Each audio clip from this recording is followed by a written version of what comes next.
last two games, they were able, at least like I mentioned, pick 2 points. They didn't lose. So for me, I think that is something we should actually look out for. Kennedy Uboye is one man, of course, who truly understands the Nigerian Premier Football League, and having a manager like him and as well giving him the right environment to work and the right players, I think he's going to get the job done. We'll see him in this kind of situation. Last time I think was at Heartland FC, where of course he tried, of course, to help the side, get back, to top form. But it was so difficult, at the end of the day, the governments have to, of course, let him go. And of course, reinstate Christian Obi, who is actually late, may so continue to rest in Christ's bosom. And thereafter, we saw him, of course, at Aqua United. Couldn't help Aqua United, survive relegation. And of course, at the end of the day, he has to leave the side. But this is a Brenda Insurance that I think that's really, really ready to improve, this season. So I think it's still early. And from what we've seen on ground, there is that sign that, of course, Brenda Insurance, if they continue this way, there is every possibility that they can, of course, stay afloat or maybe even contend for the CAF Confederation Cup or probably the CAF Champions League spot at the end of the day. All right, talking about the CAF Champions League, Kingsley, yesterday we saw that draw of the CAF Champions League as Rivers United, the sole representative of Nigeria, has been drawn alongside teams like Pyramid, RS Bekene, of course, Dynamo, in what some have termed as a very difficult group. Kingsley, you and I were in our sister station, Wish FM, where you were also trying to play the insert or the voice of Finidi George, the coach of Rivers United, when the draw was out. His reaction, he said that when the time comes, and that was very striking, because to me, we just have less than 3 weeks before the start of that group stage. And he's saying when the time comes, they are going to get it right. He also talked about the fact that they have to rely on defense. With those kind of words from Finidi George, do you see Rivers United going far? It's for me, it's very disturbing, Mike, at this point in time. Today is fourth, and we understand that the group stage of the CAF Champions League will kick off on the 21st of November, of course, this month. And for me, I think Rivers United should start preparation in earnest. I think there's also window that's going to open, for them to register players, of course, for the group stage, of the competition. And I think for me, Finidi is saying when the time comes, I don't know when the time will come, looking at the fact that it is very, very close. Just a space of 2 weeks, we're there, at this point in time. So for me, Rivers United should not just wait. We shouldn't do that thing that, you see, that Nigeria normally does whenever they go to participate in competition, maybe the Olympics or thereabout. They will always wait for 1 month, 2 weeks, 3 weeks before they start preparation for a competition that so many persons have been using 2 years, 1 year, of course, to prepare. We'll now use 2 weeks, 3 weeks to prepare. I think the preparation should start now. Now that the draws, of course, are out, we should, Rivers United should be able to do whatever they can to make sure that they beef up the squad, ahead of that particular one. And at this point in time, I don't think we should rely on the home-based players, on our players alone, talking about the players at Rivers United. Possibly, if they can, the money is there. Go out there, look for other top players in other African, leagues, all right? Because this is a CAF Champions League. You're going to play defending champions Pyramid. You're going to play Arias Bekene, who has been very consistent, of course, in this competition. So you should be very, very, your squad should be very, very formidable to take out any team, at this point in time. And that's what, of course, I expect from Rivers United. Do not just rely on maybe the squad you have. You think, oh, you have very good players. Of course, was it not the same players we used to qualify for the group stage? Yes, we can possibly do it as well. No, you have to change the dynamics. You have to make sure, of course, you get, players elsewhere that you think, of course, can possibly, of course, do the job at this point in time. That's my expectation from Rivers United, and I hope that Finidi George, who, of course, shown strength, since he came into the Nigerian Premier Football League. We saw him at Tayimba. He won the league, of course, with them. And now at Rivers United, he has helped them to qualify for their first CAF Champions League, of course, group stage. And I think for me, Finidi is gradually, of course, doing something great in the Nigerian Premier Football League. But can he go far with this Rivers United side? in the CAF, Champions League. That is where, the question is at this point in time. For him to actually achieve that, he should, of course, take away that gesture of, don't worry, when the time comes. I don't think that is actually a very good approach to a competition like this. We should be able to hit the ground running. The draws are out. What should be the next step? Should we start looking out for players elsewhere that can help us, of course, get the job done? Can the players on ground, of course, help us get the job done? These are things we should be looking at. We understand he's also eyeing the Nigerian Premier Football League. But at this point in time, where you take a look at the amount of money at stake, in the CAF Champions League, you really want to fight hard to see, how, of course, how you can achieve, something. I think this is the time Rivers United need to beef up their squad, because at this point, you'll be fighting for the MPFL, you'll be fighting in the CAF Champions League as well. So preparation should start in earnest. Preparation should start in earnest, and with $4 million at stake as the final winner for this year's edition. Finidi George should, of course, be thinking towards that direction of the monetary incentives that come with it, and start preparation in earnest and not wait until the time comes, according to his words, before starting preparation. Away from that, let's head straight to England, because Liverpool captain Virgil van Dijk has said that Wayne Rooney is blaming a lack of leadership for his Anfield side recent poor form is lazy criticism. The Red won the Premier League title last season in manager's Ancelot's first campaign in charge of the Red. But Wayne Rooney has come out to hit hard against Liverpool, saying that they lack that leadership on the pitch of play. And the captain of the side, Virgil van Dijk, has come out to defend his team, and of course his leadership prowess, saying that the criticism of the former England international is a lazy one. So Kingsley, Wayne Rooney, within the period where Liverpool struggled, played 7 games, managing to win just 1, losing 6, Wayne Rooney came hard against them, saying that there seems to be a fractured leadership on the pitch of play. But then after Liverpool's 2-0 victory over Aston Villa over the weekend, the captain has come out to say no, that criticism was lazy, according to the word of Virgil van Dijk. Do you think that Liverpool lack that leadership quality on the pitch of play, and that is one of the reasons why they have been struggling of late? I don't really think so. I don't really think there is the issue on the issue Liverpool. The problem Liverpool are currently going through is as a result of lack of leadership. We've seen some top players there, especially the likes of Virgil van Dijk, who has been the captain of the side and has really showed much leadership quality so far. You talk about the likes of Mo Salah, despite the fact that yes, he's not gaining much game time this period due to lack of form. We've also seen him portray some level of leadership. I think a few weeks ago we had actually heard of the fact that I think the last game they lost before playing against Aston Villa, they actually had a meeting. Virgil van Dijk, Mo Salah, and one other top players were on the team. They had a meeting with the coach Ancelot, and they were able to, of course, come to a better conclusion on how to move things forward, of course, in the team. That is leadership quality, in the team. What I don't really understand what really means by the team lacking leadership quality, at this point in time. What is currently happening to Liverpool is not as a result of maybe lack of leadership or whatever. There are so many issues in the team at this point. The players, the bots are still get to, of course, adapt. The likes of Florent Weiss, Frimpong, Kitiki, even the Isak, guy as well. They're still yet to adapt. There's also injury worries to some of their key players, the likes of Giovanni, even their #1 goalkeeper, Alisson Becker, is not, of course, in a very good shape.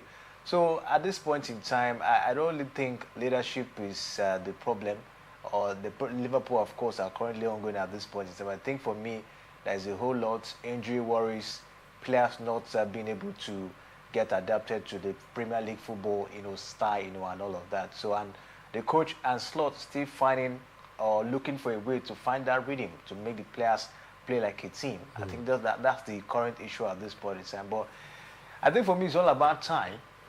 Time will tell of what Liverpool will become, at the end of the day, because at the points when Ancelot is being able, of course, to be able to fix in these players, some of the players that are injured are back and all of that, I think Liverpool will be high flying at this point in time. So for me, I don't think Liverpool actually lack leadership qualities at this point.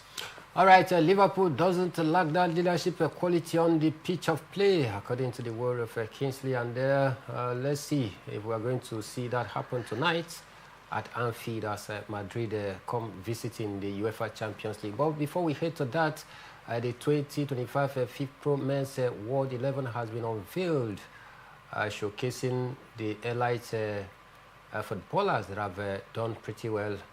Among the list include the likes of Kylian Mbappe, and the rest of the players out there.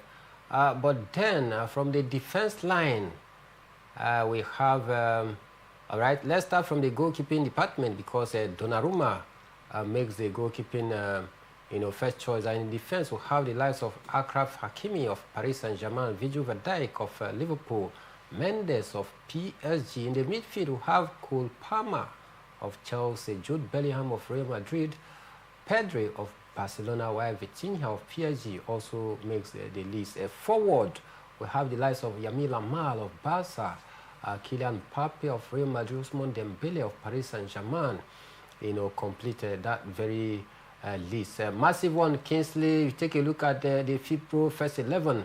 Is there any changes for you that, is there any question about these selections? I find it difficult to spot that, to spot error in this one, because if you take a look at it, right from the defense, even the goalkeeper Donnarumma had a very impressive time in Paris Saint-Germain, in the Champions League, in the league, the domestic cup. You talk about the FIFA Club World Cup as well, even the Super Cup as well. So you want to, of course, take him ahead of any other goalkeeper. You could mention defense, Achraf Hakimi, Virgil van Dijk, Mendes. I think they were very fantastic. I was looking for Vitinha, and of course I spotted him, of course, in that particular midfield. I think was well spot on. Vitinha had a very impressive performance, with Paris Saint-Germain, especially, in the UEFA Champions League. There is Cole Palmer there. You won't want to question, his presence, because he also had a very good, impressive performance with Chelsea, especially at the FIFA Club World Cup, as it stands. So you want to question his presence down there, and take a look at the forward. Of course, Lamine Yamal is supposed to be there. You talk about the likes of Dembele, of course, won the Ballon d'Or. Kylian Mbappe, who of course had a very impressive performance with Real Madrid last season. Highest goal scorer, of course, in the league. So you want to take a look at it. I think it was well spotted. I find it difficult, of course, to maybe fault those who voted, this particular one. All right, very spot on for the first 11, talking about the FIFPro 2025 first 11, with some big name teams expectedly, their players rather, making the squad. And I can tell you that Paris Saint-Germain contributed chunks of those players out there, because they had a very, very impressive season last time out, where they also went on to lift the Holy Grail that have been missing in their trophy cabinet, talking about the UEFA Champions League in grand style, where they smashed, the Italian Inter Milan 5 goals to nothing. Some UEFA Champions League games are currently ongoing as we speak, but then let's take a quick break. When we are back, we serve you the UEFA Champions League and some of the teams that is said to be in action tonight.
All right, you're welcome back from that short break. Now it's time for we to talk about the UEFA Champions League, as it promises to be a massive night because the city of Merseyside will be agog tonight as the Los Blancos come visiting as Anfield.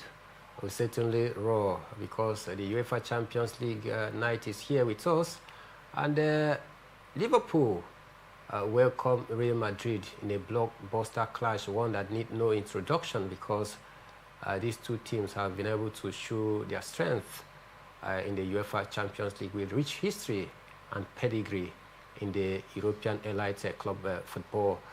Kingsley, tonight is a night that most football followers have been waiting, where Liverpool host, all-time highest UEFA Champions League winner, talking about Real Madrid, with Xavi Alonso, their former player, now the head coach of Real Madrid, as he lead his army to visit Anfield tonight. How do you see this one panning out? First off, with the struggle we've seen of Liverpool late, do you fancy Liverpool to take home advantage tonight? Yes, I think from what we're saying so far, they can't possibly, take home advantage. Don't forget, last season in the UEFA Champions League, this same Liverpool beat Real Madrid. I think 2-0. Of course, that was when they were flying high. When that was Ancelot's first season, they had a very good form. But you take a look at their current form now. Is it good enough against Real Madrid that have been very formidable? I think they've won 3 of their games so far in the UEFA Champions League this season. Liverpool, I think they've won. They played 3, they've won 2. As it stands. So you take a look at both teams. You want to give it to Real Madrid in terms of form, at this point in time. So I just hope that Liverpool will have to, of course, maybe capitalize on home advantage. And looking at the fact that there's been a lot of criticism on them, maybe they'll want to, of course, step up their expectation. We saw what, of course, Ancelotti was able to do against Aston Villa. We saw about 9 top players in that particular encounter. Maybe he will possibly deploy that same set of players. Maybe a little bit of trekking, down against Liverpool. Possibly, I think that would be, of course, a good one for Liverpool. I still think they still have a lot to offer, despite the fact that so many persons maybe might have written them off, in this game, looking at their poor run of form. But I think that victory against Aston Villa might also be a thing of motivation for them, heading down, of course, to this particular encounter tonight against Real Madrid. Their former player, Trent Alexander-Arnold, makes a return for the first time after leaving the Merseyside. And he said that if he goes on to score tonight, he's not going to celebrate the goal. Of course, you know how he left. The fans weren't too happy about that. Injury has blighted his, campaign so far, but then he makes a return as a part of the squad tonight. Do you see Trent Alexander-Arnold trying to show the stuff of what Liverpool have been missing since he left? I think we just have to see, first and first, will he be featured in the game? Because we've not really seen him being much featured under Alonso. So we'll just keep our fingers crossed and see what comes up, if of course he will gain game time. But I don't know how it's going to be. I don't know how the atmosphere will look like, when he comes in. Remember, Liverpool fans were not happy with him, looking at the fact that he, of course, was really brought up by Liverpool. He attended the academy there. He grew up in Liverpool's academy, and then joined the senior team. Won so many laurels. Won the Premier League. Won the Champions League. The domestic cup, of course, down there in England. He won so many, and he did a lot of things, of course, for Liverpool. When he wanted to leave, the fans were not happy. They were like, "Why do you want to leave now? At this point in time." But the man made his decision, and left. The fans are not still happy with him currently, as it stands. So I don't know what the atmosphere will look like, but I see the fans booing him, especially when he comes on and off, in this particular one. That's what Liverpool fans, of course, are known for. I see them booing Alexander-Arnold, especially, possibly, maybe anytime he touches the ball, that boo might come, and which is possibly might not good for his psychology, and of course in the game. I don't know how that of course will play, but I see the fans maybe booing him of course in this particular one. But the man has come out to say he still loves the team. So if he possibly if he scores today, he's not going to celebrate. That also shows that high level of patriotism and love and passion he still has for Liverpool. So let's just see what comes up. If he's being featured today, or we'll see what of course will come up. But I don't see Liverpool fans giving him that let's see welcoming him in an impressive manner. Let's take a look at the game proper, Kingsley, for both sides. Let's take a look at the team. If you take a look at the Madrid setup, Xavi Alonso have done a great job so far since he came on board to take over from Don Carlo Ancelotti. So far, he has been able to revive the squad. Some of the players that were not having first team outing has been brought back into the team. The likes of Ada Gula topping the assist chart presently. Likes of Relo Chumeni, Kamavinga, they have all picked up. And Kylian Mbappe, the goal machine, is doing pretty well so far this season. If you take a look at the teams, both sides, in terms of tactics, in terms of their key areas of strength, let's check the midfield of Real Madrid vis-a-vis that of Liverpool, and the wingers and the attack. Which of this area do you think that Liverpool might be short in demand tonight, taking a look at how formidable and how good Real Madrid has been so far under Xavi Alonso?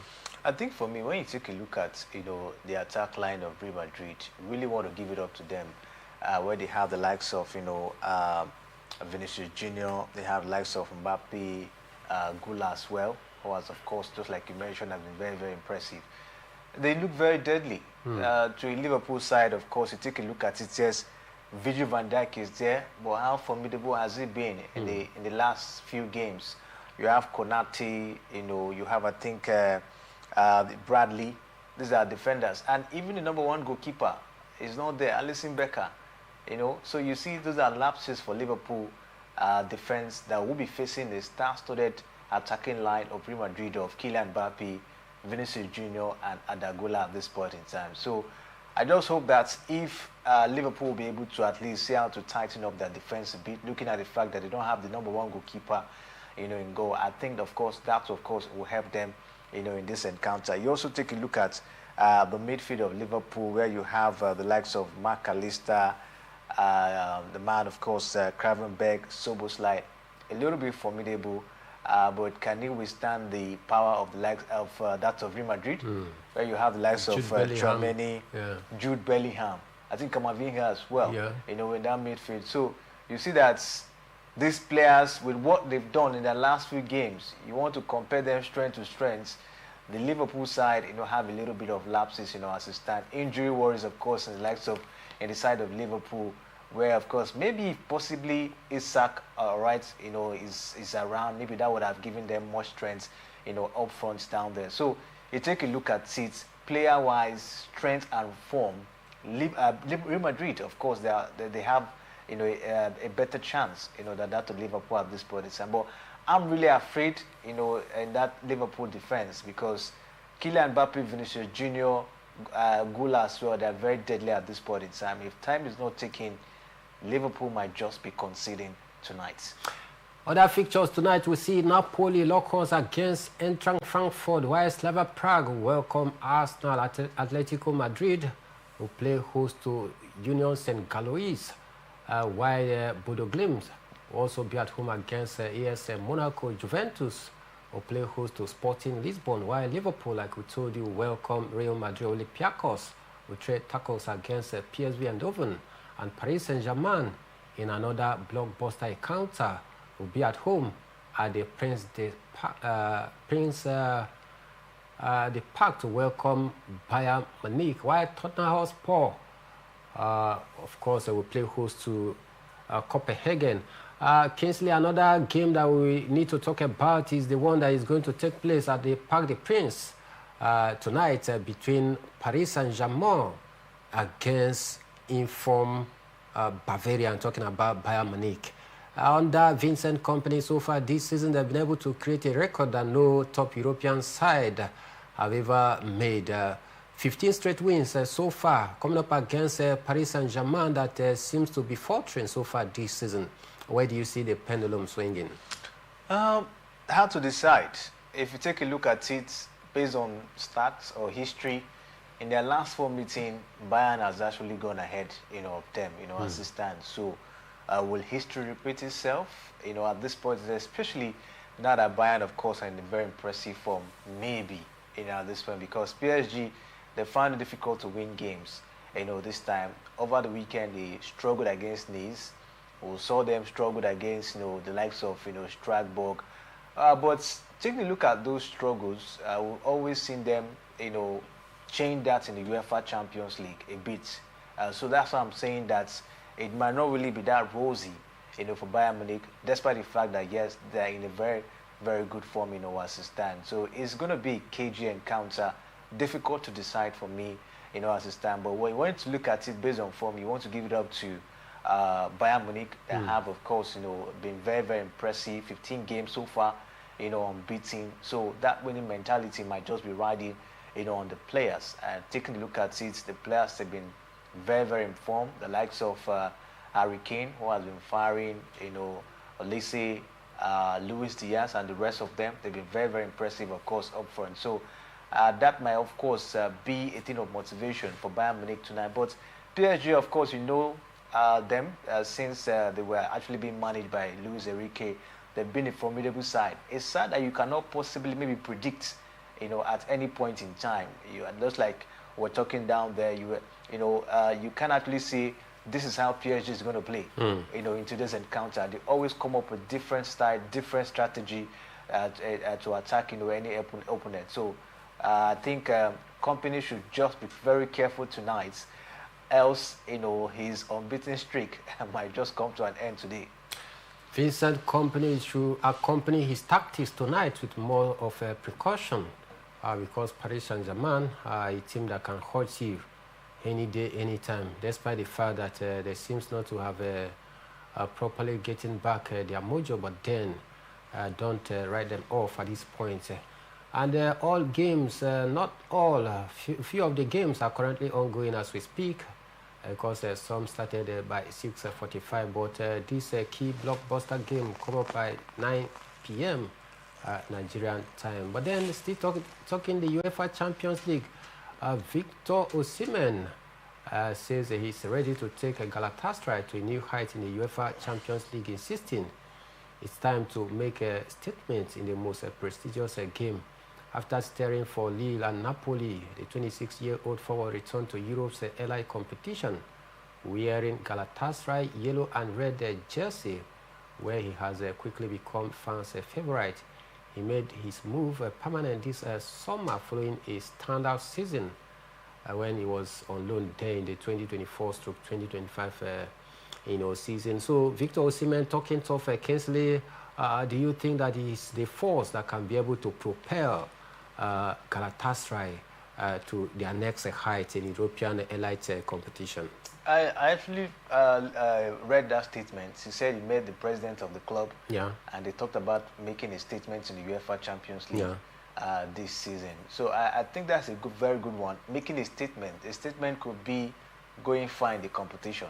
Statement could be maybe winning the competition. So I don't really know what's the main definition, which of course they put out there. But I think Osimhen, with what I've seen so far in the UEFA Champions League, the man is ready, really, really ready to take the team to a very, very enviable heights this season from what, of course, we've seen at this point in time. In the last 2 games in the UEFA Champions League, he scored 3 goals, helping the team, of course, to win games. And I think for me, the man is so much, intentional about taking Galatasaray to another height at this point in time. So with what Osimhen has done, with his prowess, I think this season we might see Galatasaray go far in the UEFA Champions League. Of course, Victor Osimhen is the key man, despite the fact that I still have other notable players like Leroy Sané, but then he is the key man, the target man out there in Galatasaray, and the fans has come to fall in love with a max-wearing striker. And he has come out to say that it is time for him to, of course, serve as a propelling factor that is going to, take, Galatasaray to the next height in the UEFA Champions League pursuit this season. We'll see how all of this work out for him, but we can tell you that he's very formidable, a clinical striker, one that knows how to put the ball behind the back of the net. So when he speaks, you need to take his words to the bank.